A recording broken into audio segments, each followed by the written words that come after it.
작년 상반기에 저희 교회에서는요, 캘리포니아 주민 발의안이었던 Protect Kids of California Act를 지지하고 서명하는 운동에 적극적으로 참여했는데요. 아쉽게도 이 주민 발의안은 필요한 서명 숫자를 확보하지 못해서 2024년 투표에 포함되지는 못했습니다. 여러분, 이처럼 많은 교회와 크리스천들이 지나칠 정도로 급진적인 캘리포니아의 공교육 정책에 우려를 보내는 이유는요, 크게 두 가지 법안 때문입니다. 하나는 AB 1184라고 2021년에 제정된 법인데요. 이 법안이 참 심각한 게 만 12세 이상의 미성년자면 부모 동의 없이 성정체성 관련 의료 서비스를 받을 수 있고요. 이 정보를 본인이 원하지 않으면 부모에게 비공개로 처리할 수 있게 했습니다. 황당하죠. 즉흥적으로 행동할 수 있는 미성년자들이 이런 서비스를 부모 몰래 받을 수 있다는 것이요. 아직 물리적인 성전환 수술까지는 포함되지 않았지만 예를 들어 성전환 치료 중 하나인 호르몬 치료를요, 부모 몰래 받을 수 있는 겁니다. 또 하나는 2024년에 제정된 AB 1955 법안인데요. 이 법안은 학생이 자신의 성정체성 변경을 학교에 요청할 경우 학교는 부모나 법적 보호자에게 이를 통지할 의무가 없다는 겁니다. 그래서 신체적으로 남자인 학생이 앞으로 나를 학교에서 여자인 she 또는 her로 불러달라고, 앞으로 나는 여자 스포츠팀에서 뛰고 싶다고 해도 이를 학교가 부모에게 통지할 의무가 없는 겁니다. 엄연한 미성년자임에도 불구하고 말입니다. 도대체 청소년들의 사고 판단을 어디까지 존중하려는 것일까요? 이 외에도 성중립 화장실을요, 2026년까지 모든 공립학교에 하나씩 만들기로 결정했습니다. 여기서 성중립 화장실이란 남녀가 같이 사용할 수 있는 화장실을 공립학교에는 최소한 하나 이상은 다 2026년까지 만들어야 된다는 거예요. 더불어 중고등학생의 성교육에는요, 남녀만의 성행위만이 아닌 동성 간의 성행위도 교육되고 있습니다. 여러분, 이것이 우리가 현재 살고 있는 캘리포니아 공교육의 현실입니다. 그래서 제가 아는 학부모님들 중 적지 않은 분들이요, 아이들의 교육 때문에 기독사립학교를 알아보거나 아니면 공교육이 보수적인 다른 주로 이주할 고민을 합니다. 왜냐하면 어쩔 수 없이 이런 교육을 학교에서 받다 보면 아이들의 성 정체성은 당연히 혼란스러워지게 되어 있고요. 또한 성경적인 가치관이나 생각을 일방적이고 무례한 것으로 호도하게 만들 수 있기 때문입니다. 그런데 이런 사회와 공교육의 흐름은요, 꼭 성 정체성 문제에만 국한된 것이 아닙니다. 신앙의 자유와 표현에도 영향을 끼치고 있죠. 소위 PC라고, 곧 정치적 올바름이라는 미명하에 다양한 목소리를 존중하며 차별적이고 혐오적인 발언과 행동을 주의하자는 취지가 이제는 오히려 역차별을 만드는 시대에 우리로 살게 만들고 있습니다. 그래서 자신의 신앙적 신념을 솔직하고 당당하게 이야기하는 것조차 혐오적이고 차별적인 모습으로 이해되고 비춰지는 사회에 우리가 살고 있다는 거죠. 이런 PC 정책이 만들어낸 변화가요, 예를 들어서 직장이나 학교, 공공장소에서 성경적 결혼관이나 성윤리에 대한 자신의 기독교적 신념을 표현하면요, 이런 것을 혐오 발언 또는 차별로 간주할 수 있습니다. 만약에 제가 공공장소에서 나는 결혼이란 한 남자와 한 여자의 결합이라고 생각한다고 믿는다고 이야기하면 편협하거나 혐오적인 사람으로 취급받는다는 거죠. 또 오래전부터 공공기관에서는 십자가나 성경 구절, 기도문 등의 종교적 표현물의 표시가 금지되었고요. 더불어 자신의 신앙 양심에 따라 서비스를 거부하면 자신의 업체나 본인이 처벌받을 수도 있습니다. 또 학교나 교육 현장에서 교사나 학생이 자신의 신앙을 바탕으로 한 견해를 표현하면요, 징계 또는 교육 지침 위반으로 간주되기도 하고요. 사랑하는 예배자 여러분, 우리가 살고 있는 시대가 이런 두려운 시대가 되어버렸습니다. 신앙을 이야기하기도 쉽지 않고 신앙을 전수하기는 더 어려운 시대 말입니다. 물론 신앙에 시리어스하지 않은 분들에겐 이게 사회생활하는데 아무 문제가 안 될 거예요. 하지만 신앙이 나에게 정말 중요하고 그리고 소중한 가치라고 믿는 사람들에게 오늘날의 시대는 결코 예수 믿고 전하기가 쉬운 시대는 아닙니다. 그런데 여러분, 저는 오늘 본문에서 현 시대와 매우 비슷한 상황에 놓인, 아니 어떻게 보면 더 어려운 시대를 살아간 한 무리의 하나님 백성을 보게 됩니다. 바로 애굽 치하에 살았던 이스라엘 민족입니다. 이들 민족의 사이즈와 영향력이 커지자 이를 불안하게 여긴 애굽의 바로왕이요, 먼저는 이들에게 가혹한 노동의 짐을 줘서 굴복하게 만듭니다. 그러나 학대를 받으면 받을수록 더욱 번성하여 퍼져나가자 왕과 애굽 사람들이 이스라엘 자손으로 인해 근심하다가요, 결국은 끔찍한 방법을 선택합니다. 히브리 산파들에게 명령을 내려서요, 각 가정에서 남자아이가 태어나면 다 죽이라는 명령을 내립니다. 민족이 커지는 것을 막는 동시에 여호와 하나님 신앙 전수를 막기 위해 아예 이스라엘의 다음 세대를 없애버리기로 결심한 겁니다. 자, 그런데 놀랍게도 히브리 산파들이요, 애굽 왕 바로의 명보다 여호와 하나님을 더 경외함으로 이를 거부합니다. 같이 1장 17절 말씀 읽어볼까요? 같이 읽죠. 시작. 그러나 산파들이 하나님을 두려워하여 애굽 왕의 명령을 어기고 남자 아기들을 살린지라. 자, 그러나 여기서 멈출 세상의 제국이 아니죠. 바로 왕은 더욱 강하게 민족 말살 정책을 펴니다. 산파들이 말을 듣지 않자 이번엔 아예 그냥 모든 히브리 백성에게 명령을 내립니다. 아들이 태어나면 무조건 나일강에 던져 죽이라고. 여러분, 저에게 이스라엘 백성이 겪은 이 일련의 과정은요, 마치 오늘날의 미국 사회를 살아가는 크리스천들을 보는 것 같습니다. 어떻게든 하나님을 신앙하고 예수 그리스도의 복음을 믿고 살아가려는 이들을 꺾어버리고 신앙의 자유와 전수를 비방하고 공격하는 이 세상과 유사하다는 거죠. 그래서 우리의 다음 세대를요, 영적으로 죽이려고 합니다. 하나님을 경외하지 못하게 만들고 예수 그리스도의 복음을 믿고 전하지 못하게 만듭니다. 아무리 주일날 일주일에 한 번, 한 1시간 반 교육을 잘해도 애들이 월요일부터 금요일까지 교육받는 학교의 장은 성경이 이야기하는 장과 너무나 다르기 때문입니다. When life gives you lemons. 오늘은 특별히 자녀주의를 맞아서요, 두려움에 대해 생각하고자 합니다. 그런데 이 두려움은 일반적인 두려움이기보다 우리의 자녀를 영적으로 죽이려는 세상의 위협 앞에 우리가 부모로서 느끼는 두려움을 뜻합니다.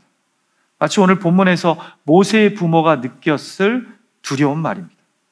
갓 태어난 내 아들이 바로 왕에 의해 죽을 수 있겠다는, 내 자녀가 하나님 신앙을 저버리고 예수 그리스도의 복음을 거부하는 세대가 될 수 있겠다는 그 두려움의 레몬 말입니다. 더불어 오늘 말씀은 우리의 자녀들로 인해 가정에 찾아오는 두려움일 수도 있습니다. 바라기는 오늘 말씀을 통해 부모로서, 가족으로서 우리가 애굽과 같은 세상 제국의 공격 앞에 어떻게 자녀들과 손주들에게 기독교 신앙을 잘 전수할 수 있을지 함께 고민하는 시간을 가졌으면 합니다. 자, 모세의 어머니는 두려움 속에서 그를 어떻게 돌봅니까? 신앙의 계승을 방해하는 세상 속에서 우리는 자녀들을 어떻게 양육해야 합니까? 첫 번째로 우리가 생각했으면 하는 것은요, 바로 자녀의 아름다움을 볼 수 있어야 한다는 겁니다. 아니, 지금 내 자녀가 죽을 수 있는 두려움 가운데 있는데 이게 무슨 말일까요? 같이 본문 1절과 2절 말씀을 다시 한번 읽어보죠. 시작. 레위 가족 중 한 사람이 가서 레위 여자에게 장가들어 그 여자가 임신하여 아들을 낳으니 그가 잘생긴 것을 보고 석 달 동안 그를 숨겼으나. 자, 성경은 먼저 모세의 탄생 과정을 소개하는데요, 오늘 본문의 모세 부모가 레위 지파 사람이라는 것만 알려주지 그 이름이 나오지는 않습니다. 그러나 뒤에 출애굽기 6장과 민수기 26장의 기록에 의하면 모세 아버지의 이름은 아므람, 그리고 어머니의 이름은 요게벳이었습니다. 그런데 이 둘 사이에서 한 아들이 태어났어요. 근데 이제 어떻게 해야 되죠? 나일강에 던져야 합니다. 그런데 성경은 이들 부모가 그의 잘생긴 것을 보고 석 달 동안 그를 숨겼다고 기록합니다. 여러분, 누구나 개역개정의 이 번역을 읽다 보면 좀 당황할 수 있어요. 아니, 잘생겨서 석 달 숨겨주고 그럼 뭐 못생겼으면 나일강가에 던졌다는 건가? 자, 물론 다 자기 자녀가 가장 예뻐 보이죠. 자녀 있는 분들 그렇죠? 아니에요? 내 자녀 안 예뻐요? 일전에 어떤 목사님이 교인인 자매님의 아들이 누군지 내가 잘 모르겠다고 물으니까 그 엄마가 목사님에게 이렇게 대답했답니다. 목사님, 우리 교회에서 가장 잘생긴 애가 제 아들입니다. 그러니까 옆에서 듣고 있던 다른 자매가 참지 못하고 한마디 하더랍니다. 그렇게 말하면 목사님이 우리 아들하고 헷갈려 하시지. 여러분, 어머니가 자식 보는 눈에는 기준이 있습니까? 없습니까? 있어요? 없죠. 무조건 내 아들, 내 딸이 제일 잘생겼고 제일 아름답습니다. 그래서 저도 처음에는 그런 의미로 본문 2절 말씀을 이해하려고 했어요. 그런데 잘생김으로 번역된 이 히브리어 단어 토브가요, 좋다, 아름답다는 의미뿐만 아니라 존귀하다, 보배롭다, 최고다는 의미를 가진 매우 포괄적인 단어입니다. 한마디로 이 와중에 엄마 요게벳은요, 갓 태어난 모세가 하나님이 보내신 특별한 아이이며 존귀하고 보배로운 아이임을 봤다는 겁니다. 얼굴 잘생긴 것을 보고 숨겨야지 한 것이 아니라 이 아이를 하나님의 마음으로, 하나님의 시선으로 보니까 너무나 존귀한 겁니다. 그래서 두려운 와중에 이 아기의 아름다움과 존귀함을 보면서 하나님께서 내 자녀를 통해 하실 일들이 보이니까 내가 이대로 버릴 수 없다라는 거예요. 나일강가에.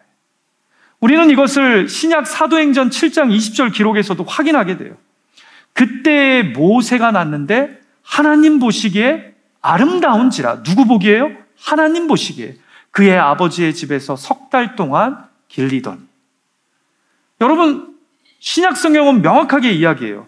태어난 모세가 누구 보기에 아름다웠다고요? 하나님 보시기에. 그리고 그런 하나님의 존귀한 아들로, 보배로운 아이로 바라보니까 아무리 지금 위험한 상황이라도 이대로 이 아이를 포기할 수 없다라는 거예요. 바로가 무섭다고, 이 아기 때문에 남은 우리 가족이 위험에 처한다고 쉽게 포기할 수 없다는 거죠. 제가 전에도 한번 나눴던 기억이 나는데요. 전에 사역했던 교회에 한 권사님이 계셨는데 아들이 중학생부터 정말 좀 별났습니다. 좋게 보면 독창적이고 안 좋게 보면 그냥 하여튼 삐딱선을 잘 타는 그런 아들이었습니다. 하도 사고를 치니까 이 아들 때문에 권사님이 정말 눈물로 기도를 많이 하셨습니다. 이 아들은요, 남들이 다 우라고 하면 왜 우측으로 가야 되냐, 난 좌측으로 가보자 하는 성향의 아들이에요. 하지 말라는 건 골라서 다 하고 하라고 하는 건 왜 꼭 해야 하냐고 따지는 아들이었습니다. 그런데 어느 날 모임 중에 테이블 위에 놓인 권사님 폰이 울리는데요. 아들이 전화를 한 거예요. 근데 우연히 제가 폰이 울리면서 저장된 아들의 이름을 보게 되었습니다. 근데 거기에 떡하니 뭐라고 쓰여져 있냐? 위대한 아들이라고 이름이 뜨는 거예요. 그래서 제가 보면서 저도 모르게 웃었어요. 권사님, 아드님을 위대한 아들이라고 저장하셨네요. 그러니까 권사님이 하시는 말씀이 마음에 와 닿더라고요. 목사님, 제 아들이 얼마나 사고뭉치인지 잘 아시잖아요. 그래서 제가 아들을 볼 때마다, 아들로부터 전화가 올 때마다 화딱지가 나고 짜증이 나는데, 그런데 믿음은 바라는 것들의 실상이요 보이지 않는 것들의 증거라고, 어느 날 드는 마음이 아니다. 내 아들은 위대하다. 훌륭하다. 존귀하다. 이렇게 계속 믿고 그렇게 바라보고 생각하며 정말 속썩이는 내 아들이 하나님의 위대한 아들이 될 것이라는 이 기대감이, 소망이 들더래요. 그래서 전화기에 그때부터 아들의 번호에 위대한 아들이라고 저장했다라는 거죠. 엄마 믿음이 참 귀하더라고요. 근데 무엇을 보고자 하는 거예요? 아름다움을 보고자 하는 거예요. 그 아들도 못난 모습이 있죠. 근데 존귀한 것, 하나님의 눈과 마음으로 바라보려고 엄마가 결심을 하는 거죠. 사랑하는 예배자 여러분, 특히 어머니 여러분, 세상에서 여러분 자녀가 가장 예뻐 보이시죠? 빨리 좋게 얘기할 때 맞습니다라고 하세요. 유명 연예인 저리 가라고 할 정도로 가장 멋져 보이시죠? 그런데요, 어미가 자식 보는 눈에 기준이 없듯이 우리 하나님이 우리를 어여삐 보시는 것에도 앞뒤 가늠이 없습니다. 그래서 독생자 예수 그리스도를 우리를 살리시기 위해 보내신 겁니다. 여러분, 자녀들이 속 썩일 때 있죠. 사고 칠 때 있죠. 크면 안 칠 줄 알았는데 커서도 칩니다. 압니다. 여기서 또 눈치 없이 목사님, 제 자녀는 지금껏 단 한 번 제 속을 썩인 적이 없습니다 라고 말하고 싶은 분들이 있는 거 알아요. 그런데 언젠가는 문제가 발생할 때가 생깁니다. 울면서 SOS 칠 날이 찾아옵니다.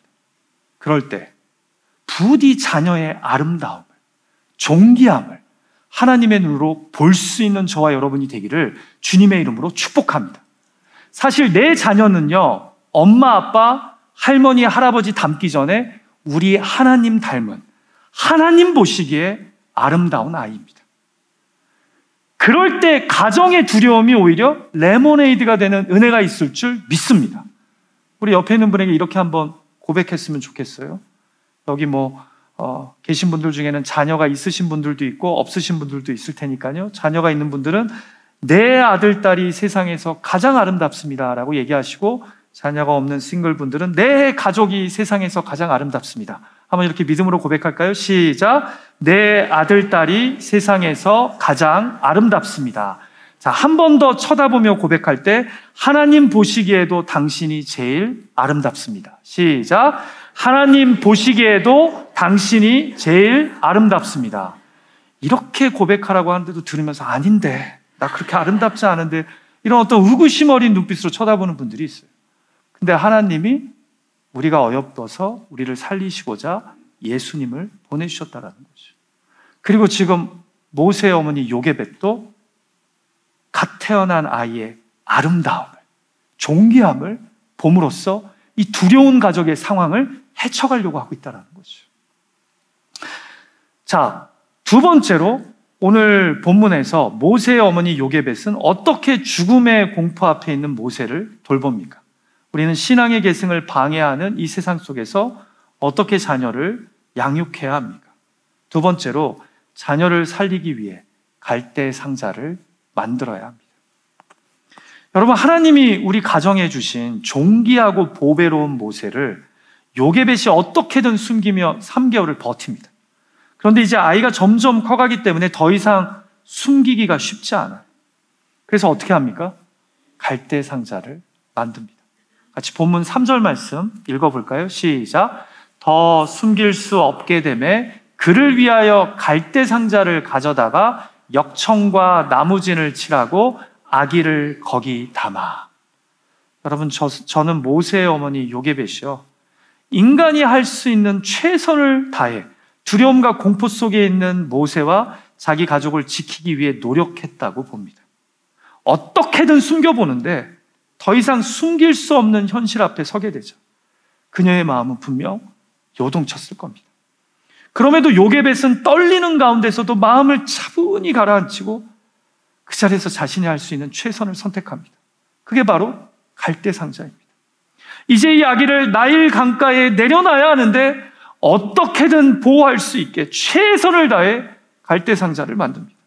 내 자녀를, 우리 가족을 둘러싼 상황과 현실은 결코 만만치 않지만, 내가 할 수 있는 것이 이제 아무것도 없어 보이지만 마지막으로 내 아들을 조금이라도 보호할 수 있는 갈대 상자를 만든 겁니다.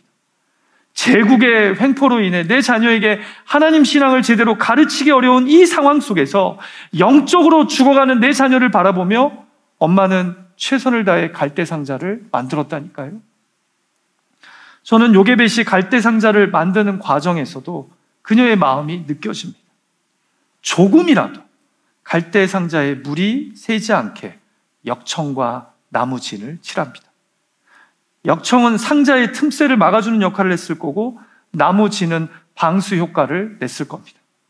어떻게든 이 아이가 조금이라도 오래 나일강 위에 떠 있을 수 있게 하나님 신앙을 비난하고 예수 그리스도의 복음을 방해하는 세력들 앞에서 비록 내가 할 수 있는 것은 없지만 어떻게든 최선을 다하기 위해 아이를 이런 두려움에서 잠시라도 보호할 수 있는 갈대 상자를 만든 겁니다.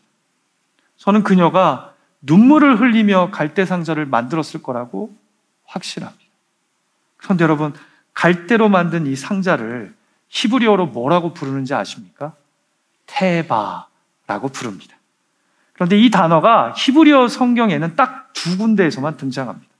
바로 창세기의 노아의 방주에서 방주가 테바고요, 오늘 본문인 출애굽기 2장의 갈대 상자에서 상자가 테바입니다.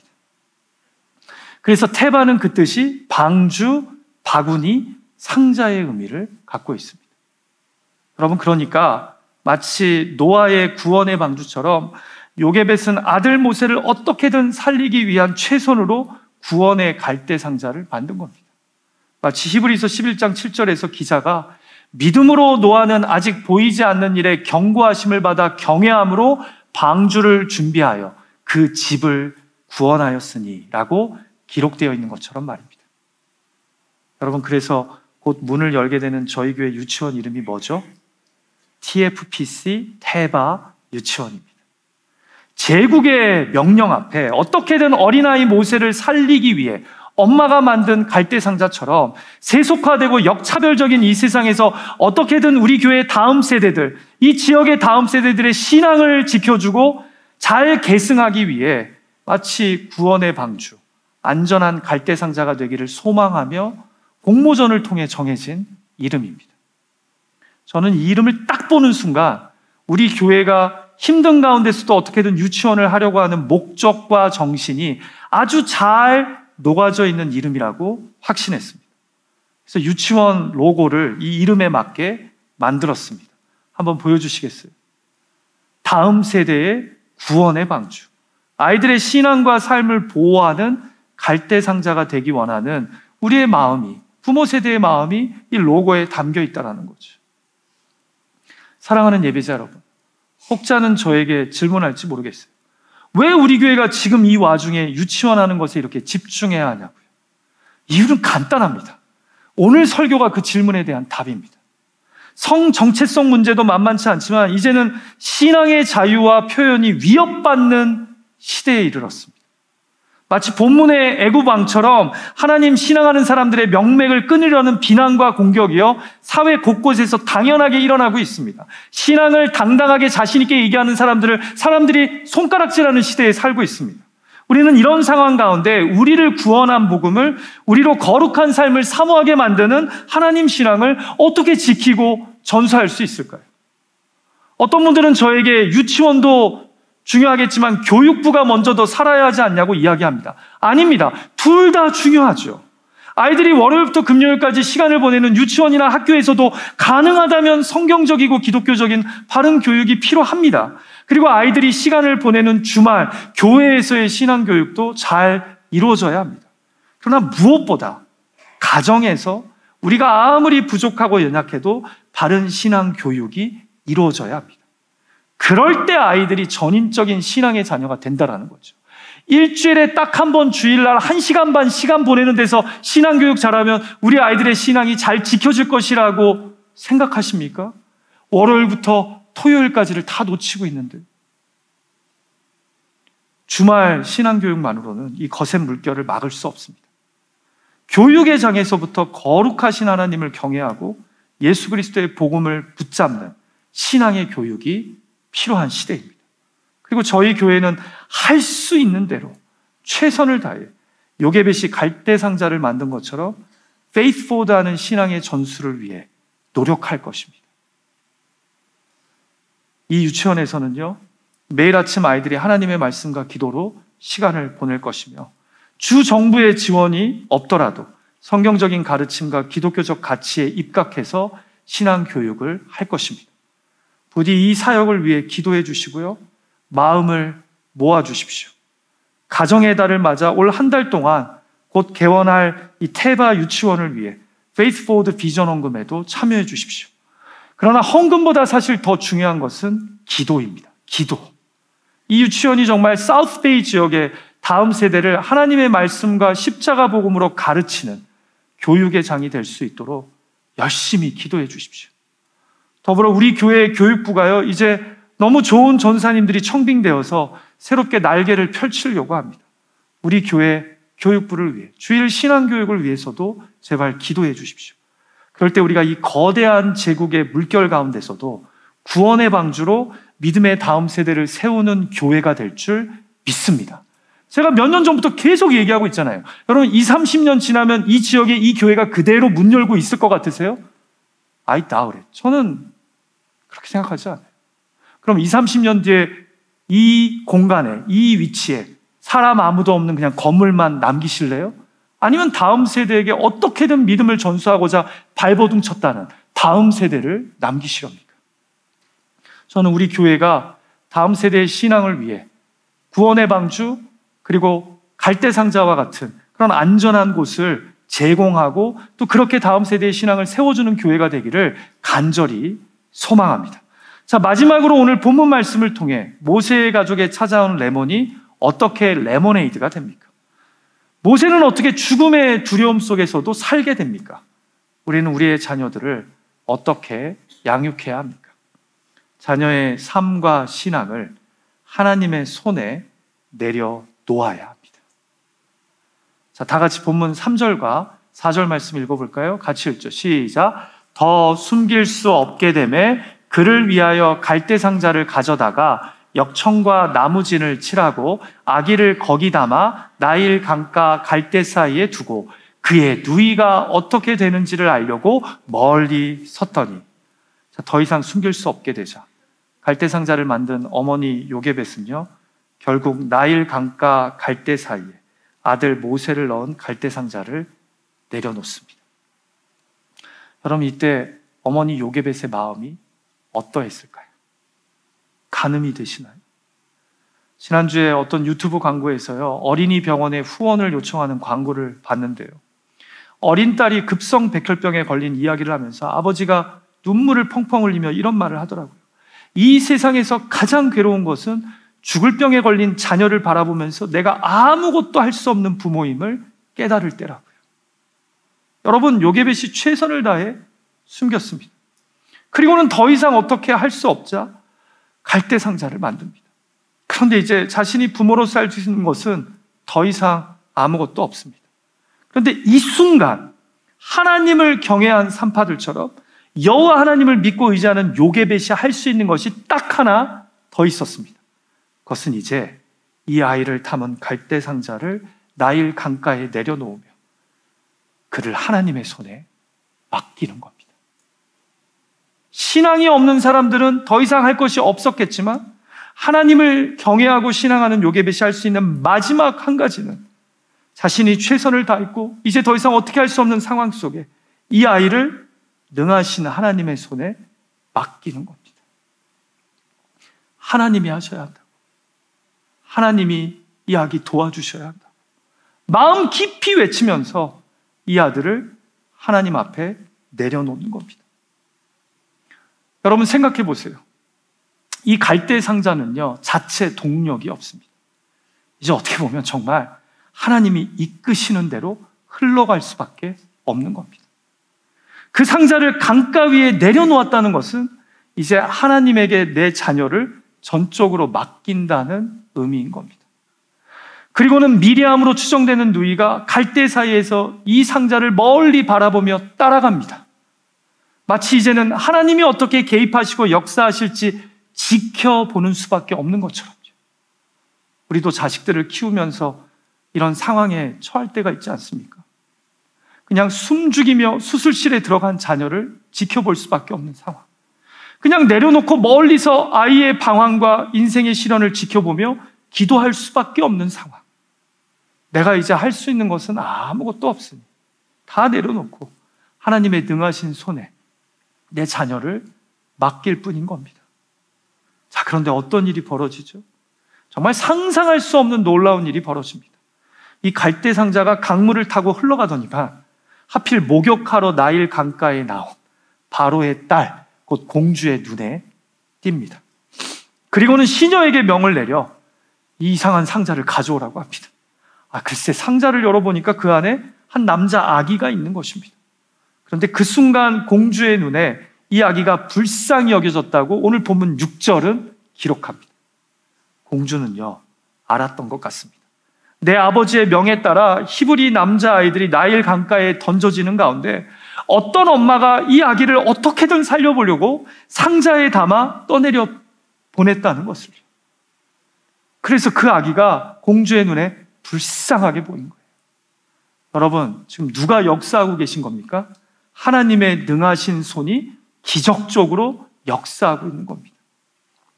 이 순간 기다리고 있었다는 뜻이 먼 발치에서 보고 있던 누이가 뛰어나갑니다. 그리고는 내가 당신을 위해 히브리 유모를 구해줄 수 있다고 자청합니다. 그럼 우리가 잘 알다시피 친엄마가 모세의 유모가 되어 그에게 젖을 먹이고 하나님 경외하는 신앙을 가르치게 되는 놀라운 일이 벌어지는 겁니다. 같이 보면 8절에서 10절까지의 말씀 읽어볼까요? 시작. 바로의 딸이 그에게 이르되 가라 하매 그 소녀가 가서 그 아기의 어머니를 불러오니 바로의 딸이 그에게 이르되 이 아기를 데려다가 나를 위하여 젖을 먹이라. 내가 그 삭슬 주리라. 여인이 아기를 데려다가 젖을 먹이더니 그 아이가 자라매 바로의 딸에게로 데려가니 그가 그의 아들이 되니라. 아멘.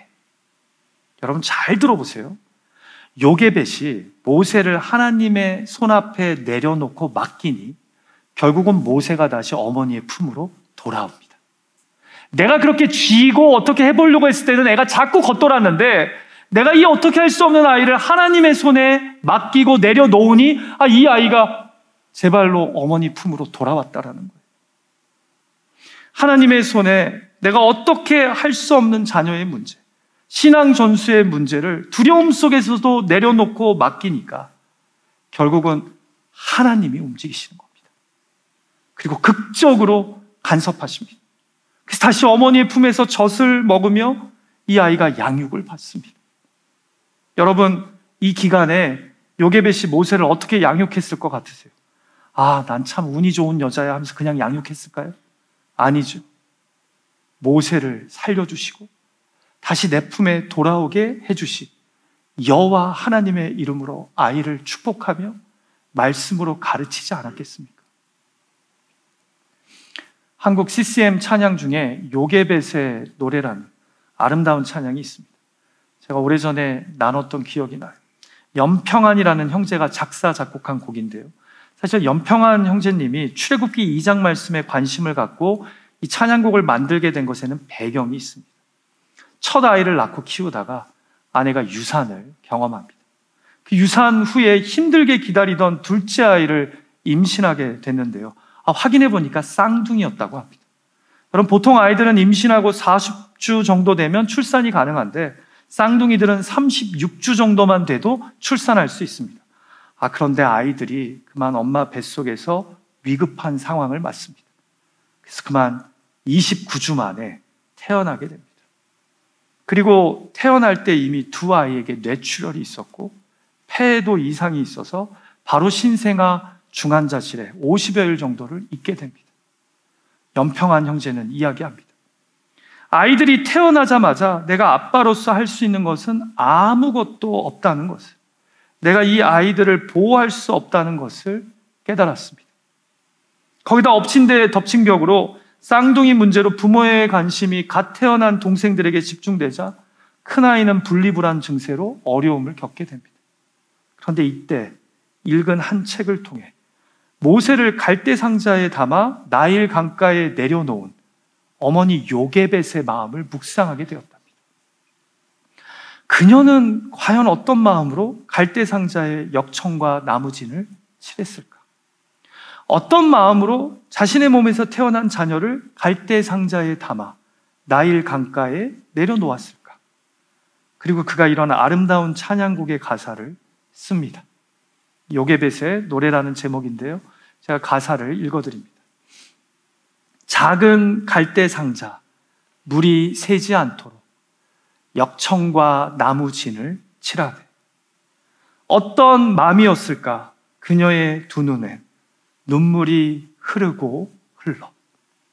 동그란 눈으로 엄마를 보고 있는 아이와 입을 맞추고 상자를 덮고 강가에 띄우며 간절히 기도했겠지. 정처 없이 강물에 흔들흔들 흘러내려가는 그 상자를 보며 눈을 감아도 보이는 눈을 맞추며 주저앉아 눈물을 흘렸겠지. 너의 삶의 참 주인, 너의 참 부모이신 하나님 그 손에 너의 삶을 맡긴다.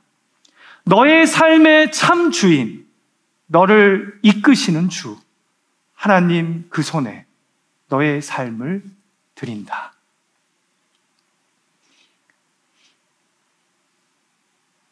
사랑하는 예배자 여러분, 우리가 자녀를 양육하면서요, 참으로 만만치 않은 현실 앞에 서게 될 때가 적지 않게 있습니다. 그럴 때 우리가 무엇을 할 수 있습니까?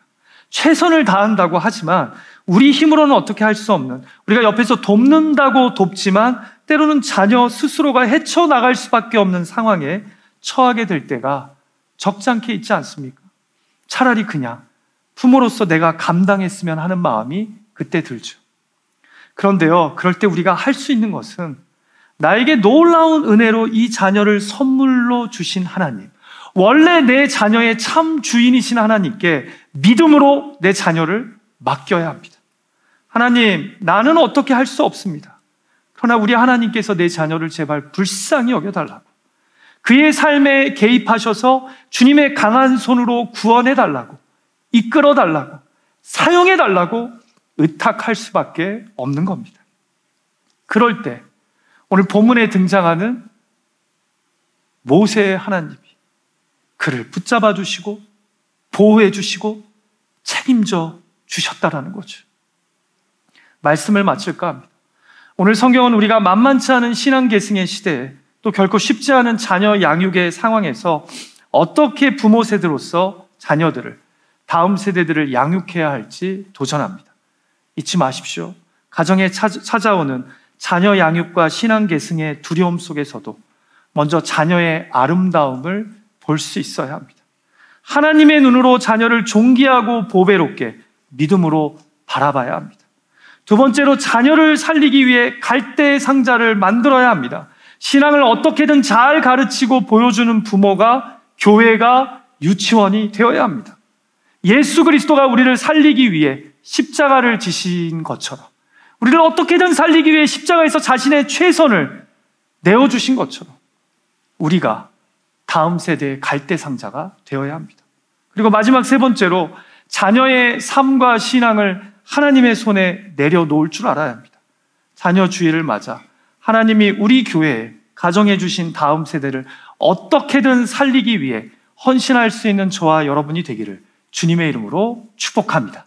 자녀 양육의 두려움 속에서도 레몬을 레모네이드로 만드시는 하나님의 은혜가 있기를 간절히 소망합니다.